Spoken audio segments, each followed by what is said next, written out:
항상 기뻐하라, 쉬지 말고 기도하라, 범사에 감사하라.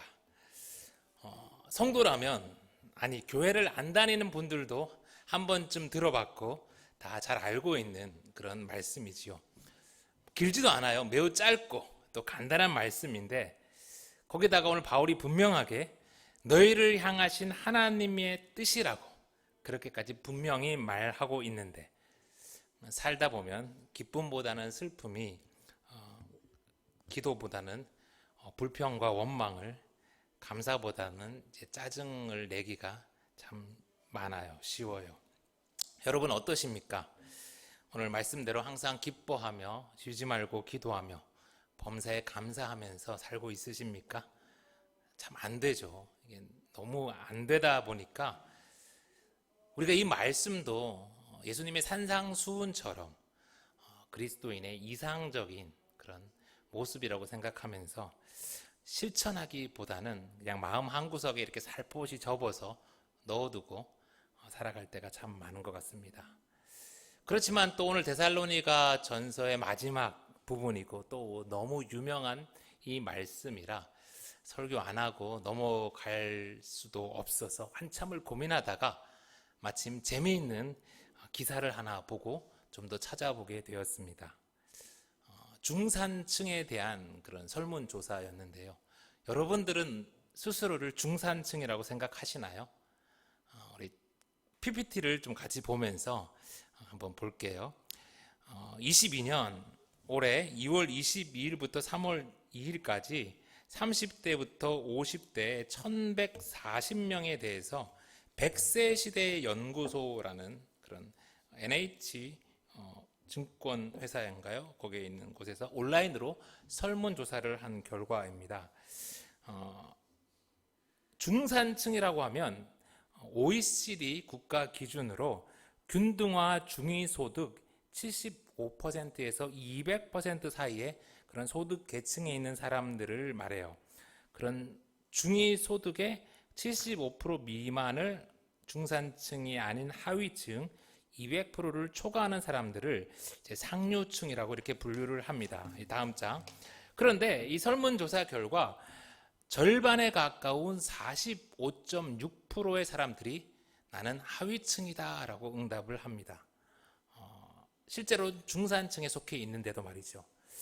왜 그런지 이 설문조사는 5가지 항목으로 분석해서 그 결과를 우리에게 알려주는데요. 첫 번째로 다음 장 소득에 관한 부분이에요. 소득. OECD 이 기준으로 중산층을 중위소득 75에서 200% 구간이라고 말했잖아요. 이 중위소득이라는 것은 전체 가구의 소득을 이제 순서를 쫙 매겼을 때 이 가운데를 차지한 그 가구의 소득을 말하고 있거든요. 그러니까 2022년 기준 이제 4인 가구의 중위소득, 이제 가운데에 있는 그 소득은 약 512만 원이에요. 그리고 385만 원부터 1020만 원까지를 중산층이라고 볼 수 있어요. 다음 장. 그런데요, 그 응답의 결과 사람들은 자신의 기준이 4인 가구 기준으로 686만 원은 되어야 스스로 나는 중산층이다라고 응답을 한 거예요. 우리나라 이제 중위소득은 512만 원, 그리고 평균 실제 이 평균 소득은 624만 원인데 사람들의 기대소득, 내가 중산층이라고 생각하는 기대소득은 686만 원이에요. 그러니까 사람들의 기대가 훨씬 더 높다는 말이에요. 나는 실제로 중산층에 속해 있는데 내 기대만큼 소득이 되지 않으니까 나는 스스로를 하위층이라고 많은 사람들이 생각하고 있다는 거예요. 다음, 이제는 소비에 대한 부분입니다. 소비. 우리 4인 가구 기준으로 소비 수준이 월 427만 원은 되어야 나는 중산층이구나 사람들이 느낀다는 거예요.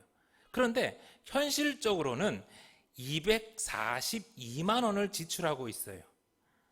그러니까 아까 소득도 소득도 이 사람들이 생각할 때 686만 원이 소득이 돼야 중산층이라고 생각한다고 했는데, 그 기준은 상위 24%의 그런 소득이고, 또 오늘 이 소비도 내가 427만 원은 소비를 해야 중산층이라고 느끼는데, 이거는 실제적으로 상위 10% 사람들이 쓰는 그런 소비예요. 그러니까 사람들은 상위 10% 정도로 소비를 해야 내가 중산층으로 살고 있구나라고 느낀대요.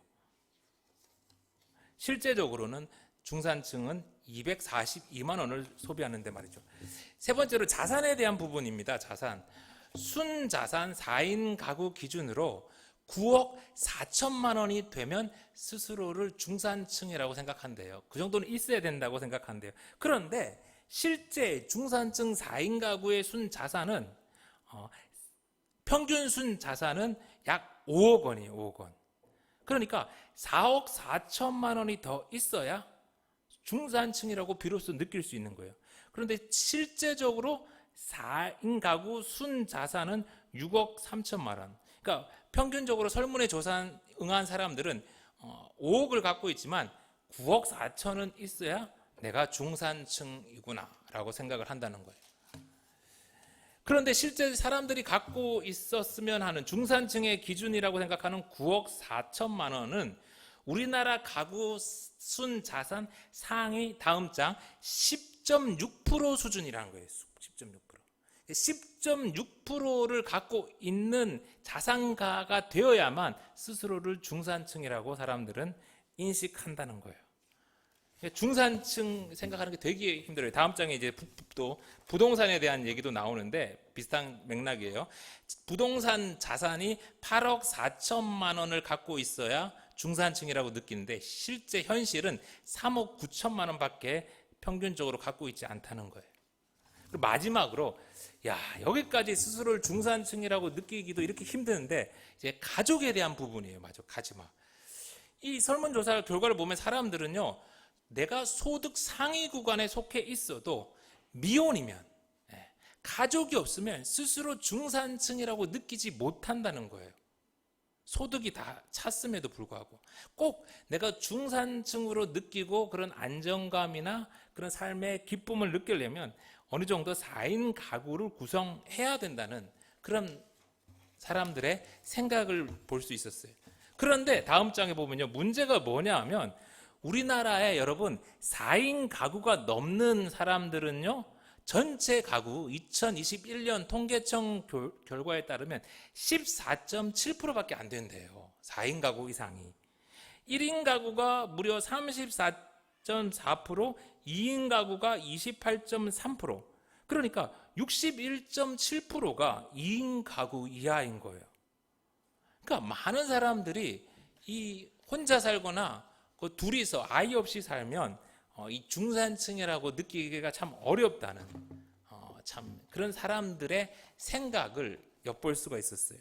다음 장에 결론적으로 보면요, 한국에서 살면서 그래도 나는 중산층이야 라는 생각을 갖고 안정감을 느끼려면 소득은 686만 원, 상위 24%, 소비는 월 427만 원, 상위 9.4%, 순자산은 9억 4천만 원, 상위 11%, 부동산은 8억 4천만 원, 수도권에 중형 아파트가 있어야 되며, 그리고 4인 가구를 구성해야 사람들은 스스로를 중산층이라고 생각하면서 안정감과 삶의 기쁨, 감사를 느끼면서 살아갈 수 있다고 생각하는 거예요.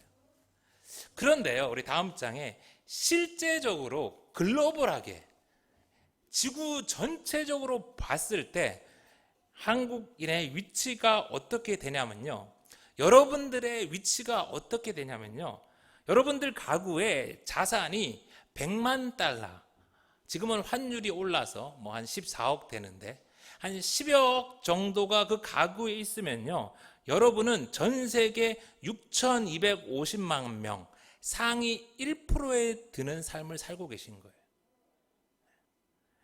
여러분의 집에 자산이 1억 이상만 있다면, 10만 불 이상만 있다면 여러분들은 지구 전체의 6억 3천만 명, 상위 11%에 드는 상위 럭셔리한 삶을 살아가고 있는 거예요. 상위 1%의 삶을 사는 분도 분명히 있다니까요. 그럼에도 지금 지구에는 가구의 자산이 10,000불이 안 되는 사람들이 53% 그렇게 힘들게 살아가고 있어요. 이제 이 자료는 됐고요. 여러분 무슨 생각이 드십니까? 우리는 이미 참 많은 것을 받았어요. 그리고 누리고 살고 있어요. 그럼에도 자꾸 나와 내 주변을 바라보면서 그렇게 살아가다 보니까 우리는 기뻐하지 못하고 범사에 감사하지 못하고 또 때로는 불평과 짜증 속에서 살아가는 게 아닐까 생각이 들었어요.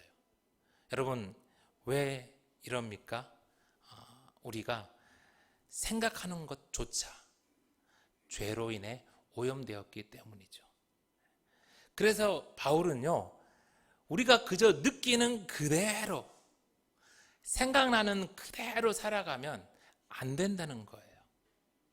항상 기뻐하며 쉬지 말고 기도하며 범사에 감사하며 그렇게 살라고 말하는 거예요. 그러면 여러분, 정말 우리는 바울이 이렇게 말한 대로 살 수 있을까요? 어떻게 해야 할까요? 먼저 우리는 바울이 오늘 어떤 맥락 속에서 이 말씀을 우리에게 하는지 알아야 합니다. 바울은 데살로니가 4장에서 데살로니가 성도들에게 예수님의 재림에 대해서 가르쳤어요. 예수님이 마지막 날 공중에서 구름 타고 재림하시면 그때 먼저 죽은 성도들은 자다가 깨어 부활의 몸으로 일어날 거고, 그때까지 쭉 살아있던 성도들은 새롭게 몸이 변형되어서 다시 오시는 예수님을 공중에서 영접하게 될 것이라 말했어요. 그러니까 성도들은 예수님의 재림을 기다리면서 아무것도 하지 말고 놀고 그렇게 있지 말고 주님 다시 오실 때까지 열심히 일하며 사명을 다하며 살 것을 권면했죠. 그러자 사람들의 다음 관심사는 도대체 예수님의 재림이 언제이냐는 거였어요. 기말고사 앞두고 벼락치기 공부를 하듯 사람들은 자기 마음대로 살다가 예수님 오시기 직전에 그걸 준비하고 싶었던 거죠. 그런 성도들에게 바울이 뭐라고 하나요? 5장 1절의 말씀입니다. 형제들아, 때와 시기에 관하여는 너희에게 쓸 것이 없음은 주의 날이 밤에 도둑같이 이를 줄을 너희 자신이 자세히 알기 때문이라. 바울은 예수님의 재림의 때를 궁금해하는 사람들에게 그 때와 시기에 관하여서는 해줄 말이 없다는 거예요.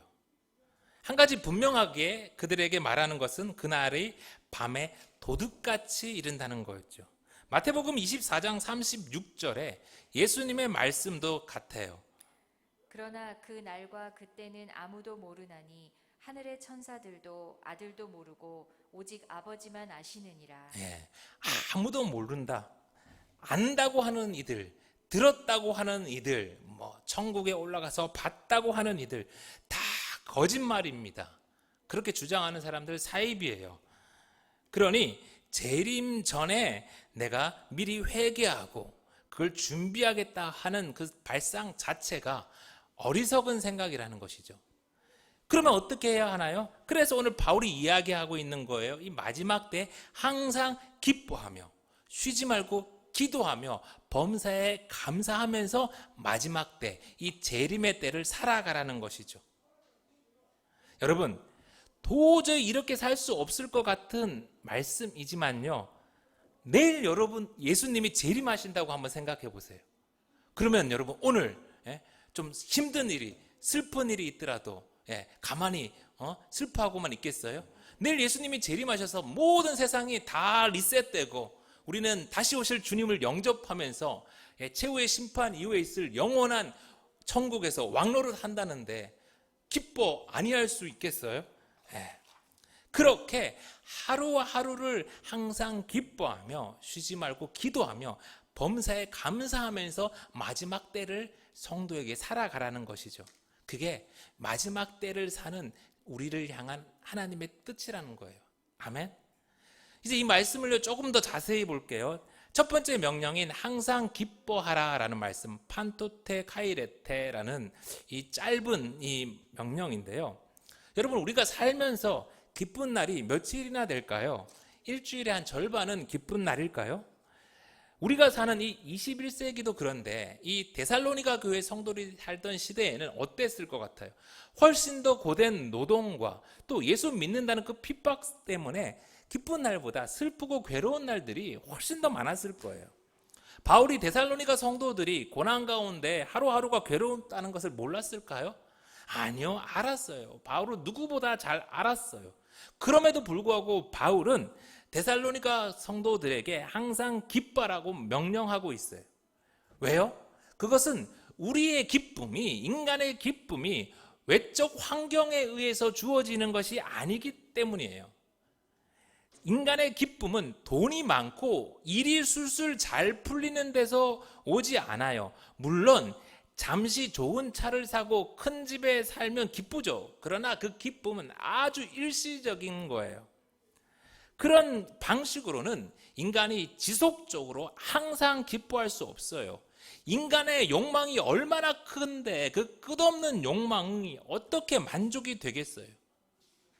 지속적인 영원한 기쁨은 환경이나 의지적으로 주어지는 게 아니라 인간이 예수님께 붙어 있을 때만 맺히는 성령의 열매예요. 그러니 성도가 우리가 기뻐할 수 있는 방법은요, 항상 기뻐할 수 있는 방법은 더 돈을 많이 벌고 더 좋은 차를 사고 더 큰 집으로 이사 가서 되는 게 아니라 항상 예수님 안에, 항상 주 안에 있을 때만 가능해요.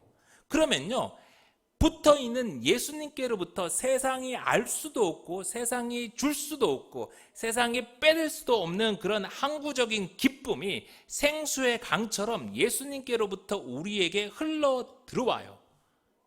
정리하면 항상 기뻐하라는 이 말씀은 항상 주 안에, 주님 주시는 그 주 안에 머물면서 주님 주시는 그 기쁨으로 마지막 때를 살아가라라는 그런 말씀이에요.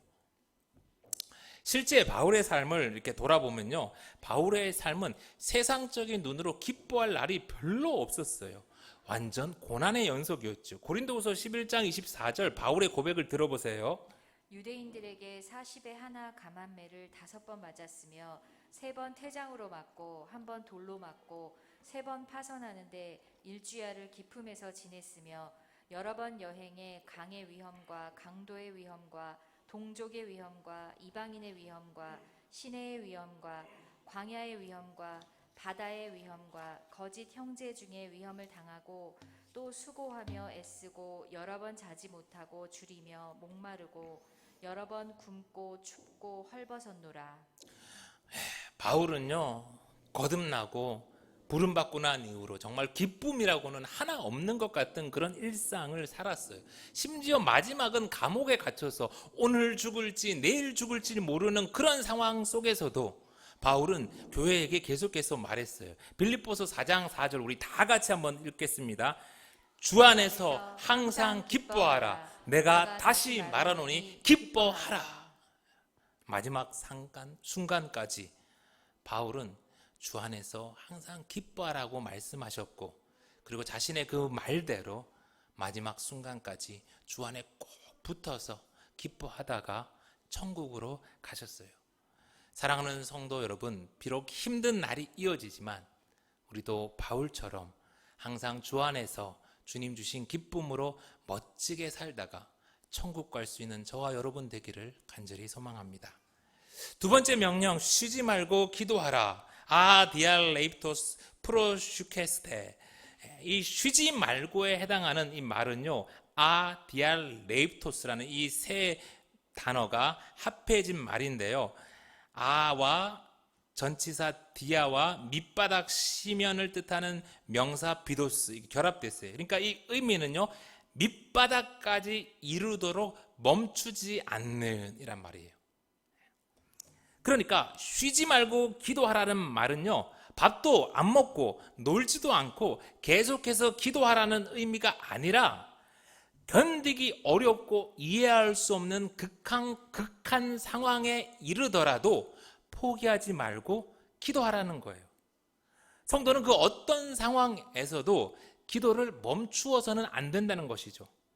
십자가 앞둔 그 전날 밤 예수님은 땀이 땅에 떨어지는 핏방울이 되도록 힘써 기도하셨어요. 심지어 십자가 위에서 죽어가시면서도 예수님은 기도하셨어요. 기도는 우리의 호흡이기에 마지막 이 땅에 살아있는 그 순간까지 우리는 기도를 멈춰서는 안 돼요. 여기서 더욱 놀라운 것은요, 이 기도하라라는 단어입니다. 보통 기도하는 사람이 자신의 필요를 위해서 기도할 때는 데오마이라는 이런 단어를 써요. 그런데 바울은 여기서 프로슈케스테라는 단어를 씁니다.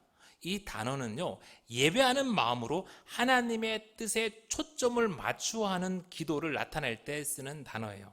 그러니까 바울은 극한 상황에 있더라도, 심지어 십자가에 달리는 그런 상황일지라도 예수님처럼 하나님의 뜻이 이루어지길 기도하라는 거예요. 그리고 바울은 그의 말대로 로마의 감옥에서 죽어가면서까지 남겨진 교회를 생각하면서 하나님의 뜻이 이루어지기를 기도하셨어요. 우리도 본받아야죠. 그 어떤 절망적인 상황에도 기도를 포기해서는 안 돼요. 곧 다가올 예수님의 재림과 이어질 최후의 심판을 생각하면서, 그리고 시작될 새 하늘과 새 땅을 바라면서 우리는 마지막 순간까지 주 안에서 기도하는 것을 멈추지 말아요. 세 번째, 범사에 감사하라고 말씀합니다. 엠파티 유카리스테이. 모든 일에, 모든 어떤 환경 가운데서라도 성도는 하나님께 감사라는 말씀이에요. 바울은 데살로니가 교회 성도들이 고생하는 것을, 핍박받는 것을 다 알면서도 계속해서 범사에 감사하라고 말해요. 왜요? 첫 번째로 성도는 하나님께 지음받았기 때문이에요. 피조물이 창조주에게 감사하는 것은 당연하기 때문이죠. 하나님은 창조주를 알면서 감사하지 않는 자에게는 진노를 내리세요. 그러나 감사하는 자에게는 복을 내리세요. 그게 성경이 말하는 하나님의 뜻이에요. 두 번째, 성도는 하나님께서 내려주시는 은총으로 땅에서 오늘을 살아가기 때문이에요. 물론 내가 땀 흘려 수고하지만 그 모든 것 또한 하나님이 주신 은혜의 산물이에요. 여러분, 자녀가 감사하면 좋아요, 안 좋아요? 감사하는 자녀한테 뭐 하나 더 해주고 싶어요? 걔가 잘 갖고 놀고 있는 거 뺏고 싶어요? 하나님도 마찬가지예요. 우리가 하나님의 자녀이기 때문에 하나님도 감사하는 자녀를 언제 어떤 순간에라도 감사하는 자를 더 잘해주고 싶은 거예요. 세 번째로, 성도는 하나님의 무조건적인 은혜로 구원받았기 때문이에요. 오늘 우리가 사는 이 범사가 나쁜 일이 많죠. 힘든 일이 많죠. 그러나 더 중요한 것은 우리가 구원받지 않았으면 오늘 일상과는 상관없이 우리는 영원한 지옥으로 갈 수밖에 없었어요. 짧은 이 100년의 인생에서는 5만 가지 일들이 다 벌어질 수 있지만 그 이후에 있을 영원한 천국을 생각할 때 이 짧은 인생은 그냥 감사만 하면 족하다는 거예요. 내 부활해서 새로 살게 될 내 영원한 삶이 천국인데 뭐 이 땅에 10년, 20년 고생하는 게 뭐 그래 큰 의미가 있겠어요. 그래서 바울은 범사에 감사라고 말하고 있어요. 하나님께 지음받았고 하나님이 오늘 우리를 먹여 살리시고 또 우리의 이후의 삶까지 하나님이 구원해 주셨으니 성도는 오늘 내 삶에 상관없이 감사할 수 있어요. 주 안에서 주시는 기쁨으로 마지막 때를 살아가기, 어떤 상황에서도 포기하지 말고 하나님의 뜻이 이루어지길 기도하기, 우리를 만드시고 먹이시고 구원해 주신 하나님의 은혜에 범사에 감사하기, 이것이 오늘 마지막 때를 살아가는 저와 여러분을 향한 하나님의 뜻입니다. 아멘. 그런데 여기 중요한 마지막 포인트가 하나 남았어요. 여러분, 바울이 항상 기뻐하고 쉬지 말고 기도하라고, 범사에 감사하라고 지금 누구에게 말하고 있나요? 데살로니가 교회 성도들에게. 기뻐하라, 기도하라, 감사하라, 이 명령들은요 다 동사들인데 복수형이에요. 복수형. 혼자에게 하는 말이 아니라 교회들에게 주어지는 명령이라는 거예요. 여러분, 혼자서는요 항상 기뻐하고 쉬지 말고 기도하고 범사에 감사하는 게 정말 어려워요. 아니, 불가능하다 해야죠. 그러나 성도들이 모인 교회라면, 주 안에 있는 교회라면 할 수 있다는 거예요. 아니, 교회로 모여서 그렇게 하라는 거예요. 그런데 안타깝게도 요즘 너무나 많은 성도들이 홀로 신앙생활을 합니다. 큰 교회에 많이 모여서 멋진 분위기 속에 예배는 드리는데 예배 끝나면 옆 사람이 누군지도 모르고 뿔뿔이 흩어져서 그냥 사라지기 바쁘죠. 여러분, 홀로 하는 신앙생활, 아니 교회 생활, 잠시 편할 수는 있지만요 절대 항상 기뻐할 수 없고 쉬지 말고 기도할 수 없고 범사에 감사할 수 없습니다. 오직 주 안에서 함께 형제 자매된 교회로 있을 때 우리는 항상 기뻐할 수 있고 기도할 수 있고 감사할 수 있는 거예요. 그렇게 주 안에서, 교회 안에서 주님 오심을 함께 기다리며 마지막 때를 살아가라는 것이죠. 저는 요즘 금요 기도회가 정말 오늘 말씀을 실천하는 귀한 자리인 거라고 느낍니다. 주 안에서 주신 그 은혜를 나누면서 함께 기뻐하고, 또 그 힘든 상황을 놓고 같이 기도하고, 또 주님께서 어떻게 은혜를 삶에 베풀어 주셨는지 같이 고백하며 감사하는 그 시간, 분명 우리 예수생명교회에 주신 이 힘든 세상을 살아가게 하는 하나님의 놀라운 선물임에 틀림없어요. 여러분, 주님 주신 그 귀한 선물을 놓치지 마세요. 그리고 아마 다음 주 갑자기 전교인 가을 운동회를 하게 되었는데 전혀 생각지 못했는데 하나님이 이 전교인 가을 운동회를 주신 것도 또한 주 안에서, 교회 안에서 함께 기뻐하며 서로를 위해 기도하며 범사에 감사하라고 우리에게 주신 또 귀한 선물인 것 같아요. 우리 모두 다 그 귀한 선물을 다 받을 수 있었으면 좋겠어요. 이제 말씀을 마칩니다. 바쁘고 고된 삶이라는 이유로 우리는 자꾸 예수님이 다시 오신다는 그 진리를 잊어버려요. 또 하나님의 오래 참으심으로 재림의 때가 늦어지다 보니 이제는 예수님이 다시 오신다는 진리도 믿지 않아요. 그러나 그렇게 살면 망합니다. 예수님이 다시 오심을 잊어버리게 하는 것도, 또 그것을 믿지 못하게 하는 것도 모두 마귀의 속임수, 술책입니다. 여러분, 마지막 때 우리 깨어 있읍시다. 곧 다시 오실 예수님을 영광 중에 맞이하길 기다리며 주 안에서 항상 기뻐하며 쉬지 말고 기도하며 범사에 감사하며 그렇게 하루하루를 살아가는 예수 생명의 모든 가족들 다 되길 간절히 소망합니다.